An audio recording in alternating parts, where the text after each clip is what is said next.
Alright, so 1.22 pre-release 1 has just come out, and there's a bunch of new interesting additions for building, and I thought I would go over them and talk about what they are, what you can do with them.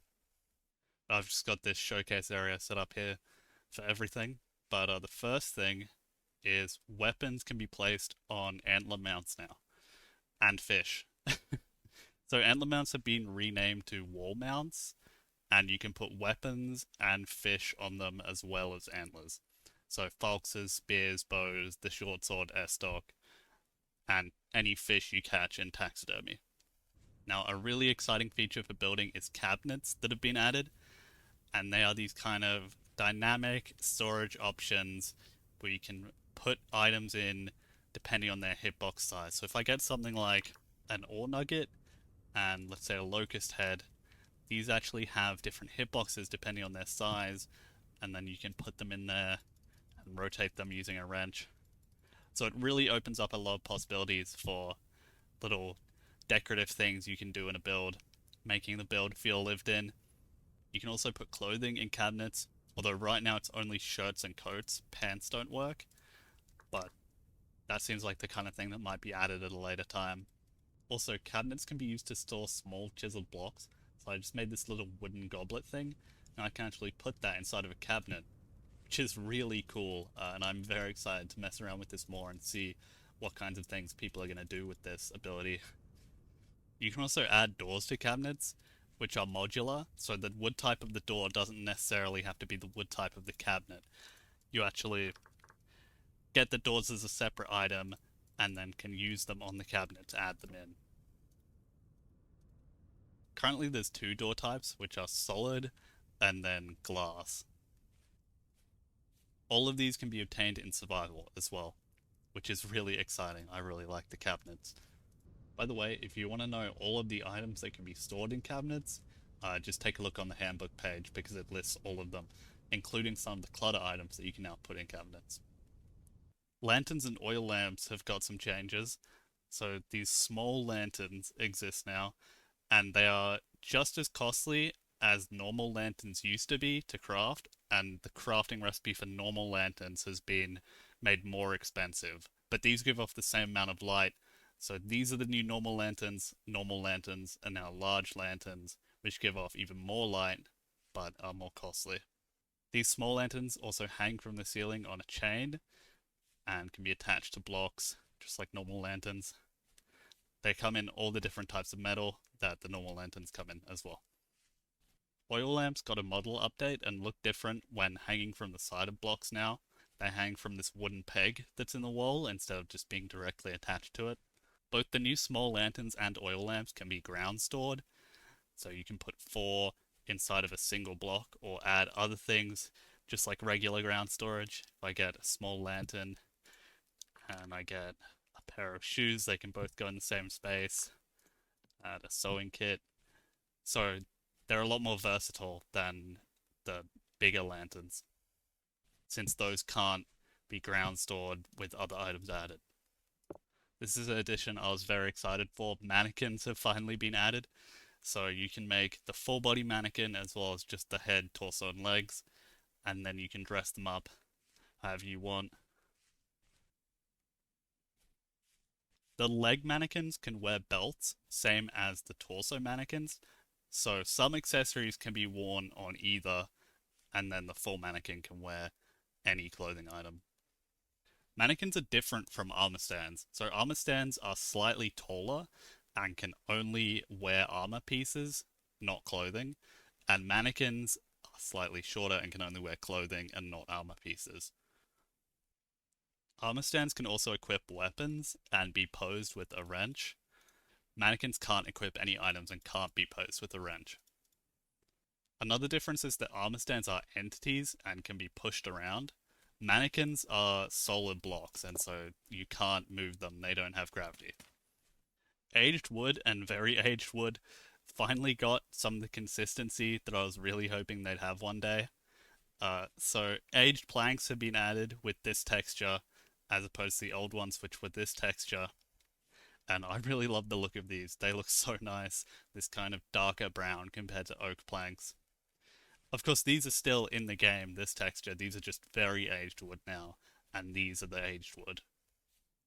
Aged acacia planks also got added, but you can't make them from the logs, so it's mostly just for creative building.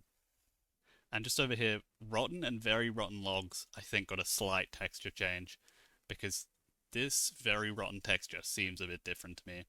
And I don't know if the rotten one is different or not, but it might be very slightly. These new storage vessels that have been added this update, this one over here is earthy orange. So you can get earthy orange ceramics by putting red clay in a pit kiln. It no longer just gives you the usual earthy brown ones. And then these are the rest of the storage vessels. I don't yet know how you obtain these or if they can be obtained, but they are in the creative inventory for now. And looking at them, I might guess that these will be added to ruins at some point, since they all seem kind of faded and worn, or at least most of them do. There's new ceramic tiles that you can make yourself in survival. So this lot here are all the survival obtainable ones, and then these two are still from artisan traders only. But you can now make tiles of all these colors, which is really nice. I love the way these look. And I actually really like this earthy orange one. I feel like this would be nice in like a blacksmith or something as the floor. Up next is the crowbar, which is just a really exciting addition for building with beams. So if I misplace a beam by accident when building, instead of having to break this block and do that all over again, you can just use the crowbar and it gets rid of the last beam you placed. Which is really nice. In survival, it would drop that beam as an item so you can pick it up, but in creative, it doesn't. So even something like this, just remove it. Something like this. Crowbar is a really awesome item. I'm really excited that it's a feature in the vanilla game now.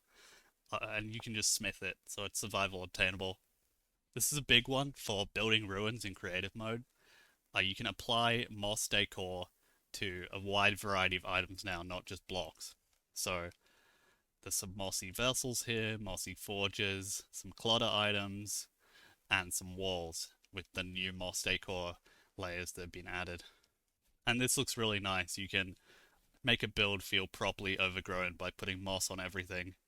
The moss doesn't stay during the animations of things, but that might be changed in the future since that doesn't seem intentional. Glass got some changes. The model for glass panes has been changed a little bit, just kind of made a bit sleeker, as far as I can tell. Regular glass blocks got these textured reflection lines so you can see them a little clearer, and if you chisel them, those are still there as well. Quartz glass doesn't have these since it already has this kind of noise filter applied to it, which, as usual, will stay there when textured. Sleek doors also now include glass in their windows, and as of 1.21, will insulate rooms, so this just makes them look more insulating. They also got a slight texture change. You can see the wood grain here actually goes up, across, across, so they just make a bit more sense and look a bit nicer now. Previously, it used to just be one up and down wood grain along the whole door. Ladders can now be wood typed, and the ladder model has been changed slightly as well so that there's only 2 rungs instead of 3. Crude ladders, which are made of sticks, look like this and can't be placed unless there's a block behind them. But then they can continue being placed past that. I just realized I forgot to talk about this after I'd recorded everything else, but Travertine Rock has been added, which looks like this and has special tiles that you can make out of it. But as a pre-one, don't try and open these in the handbook because that will crash the game. I don't know how this stuff generates, but it is pretty interesting that it is the only rock type to have a craftable tile right now. You also can't polish Travertine, which is interesting. There is no polished variant like there is for other rock types. Papyrus stuff also got updated, so the Papyrus chest, basket, and skep, although reed stuff still has its old models, so the reed chest doesn't quite match up with the Papyrus chest, and neither do the basket traps, which with how cool these ones look is something I hope they change in the future. Stitched leather decor layers are also a thing now, and they're just crafted from one piece of leather, and you can place them on the floor or on walls. They have the texture of the old leather blocks, which are now unused since traders got updated. So it's pretty cool that you can now actually use this texture in survival. Now, this is a feature purely for creative building. There's a lot of new trader merchandise clutter items that are used with the new trader huts, and some of them look really cool. There's all these canopies that you can use, these just random miscellaneous clutter things that add a bit of decor.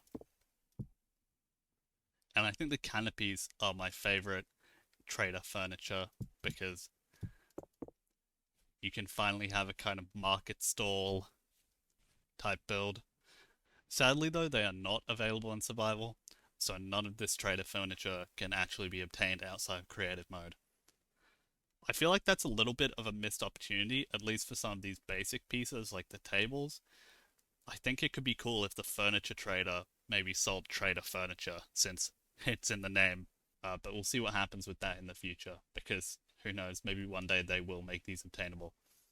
Now, just to show us some of these new features in action, I've remodeled the inside of my tailor shop a little bit in my village to feature the new cabinets and mannequins. So as soon as you come in, there's a mannequin over here with a cabinet and a small lantern on top. And then on this side, there's also a cabinet with some clothes and some shoes in it, as well as just other little miscellaneous things to add a bit of character. Upstairs, I've also got this cabinet with the hat on this mannequin head on top. And I might move this staircase, this kind of clips into it a little bit, but this is all just really me messing around with the new features. I've also put a Falx mount here. I don't know if I'll keep that, because I don't know how much sense it makes to have in a tailor shop, but we will see. Now, just a quick thing to be aware of, since aged wood has now properly separated into its own wood type, the aged roof uses the new aged planks texture on the underside, and the very aged planks don't match with it anymore. So if you have a build using aged roofing, it is going to look something like this until you replace whatever blocks you've put underneath, like how I've chiseled these planks to look smoother with the roof. It'll look different, so you'll want to replace these when you update to 1.22. Alright, I think that's going to do it for this video. That's some of the new features in 1.22 that are useful for building, and I'm sure people will do some really crazy, interesting stuff with them. And I'm definitely excited to mess around with them more. So yeah, I hope that was decently informative as to some of the new 1.22 content, and what you can do with it, what kind of things it can be used for. Yeah, alright then. See ya.